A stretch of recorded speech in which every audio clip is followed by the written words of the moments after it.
Ô, Gustavo, acho que o eterno voo de galinha, né, que a gente sempre fala nesse sentido, né, talvez alguns momentos pontuais a gente vê esse otimismo, mas a gente tem uma realidade, né, interna, quando a gente olha ali para os dados econômicos, eles não estão tão favoráveis ali, justamente para uma perspectiva positiva, pensando mais num médio prazo.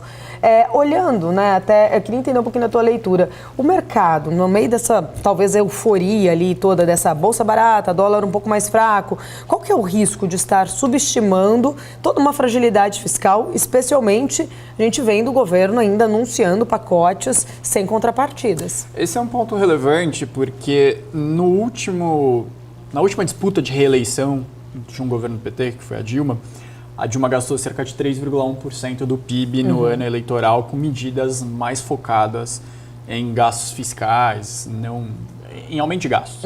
No último governo que a gente teve de busca de reeleição, que foi o Bolsonaro, ele gastou cerca de 0,2%. Então, realmente, aquele momento que a gente teve auxílio para caminhoneiro, para taxista, que a gente viu bastante pressão da mídia, da oposição, ele foi 0,2 contra 3,1. Ou seja, é de se esperar, minimamente, que no ano que vem não seja tão diferente na busca de reeleição do presidente Lula.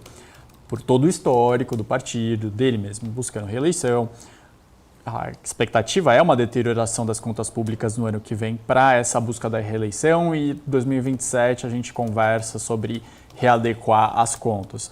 Mas longe de ter alguma melhora, principalmente porque ao longo desse ano, que poderia ser um ano mais tranquilo para fazer um ajuste, logo de cara veio uma crise no governo com a questão do PIX e agora a gente vive outra com a questão do INSS. Então, diante disso, algumas medidas que foram debatidas em dezembro, como a reforma da Previdência dos militares e a lei de supersalários, que dariam um alívio a médio e longo prazo nas contas públicas, foram totalmente esquecidas. A gente vê algumas medidas como aumento do auxílio gás, o Lula falando em reforma para casas que já estão construídas, o aumento agora com a faixa 4 do Minha Casa Minha Vida, algum extra na saúde.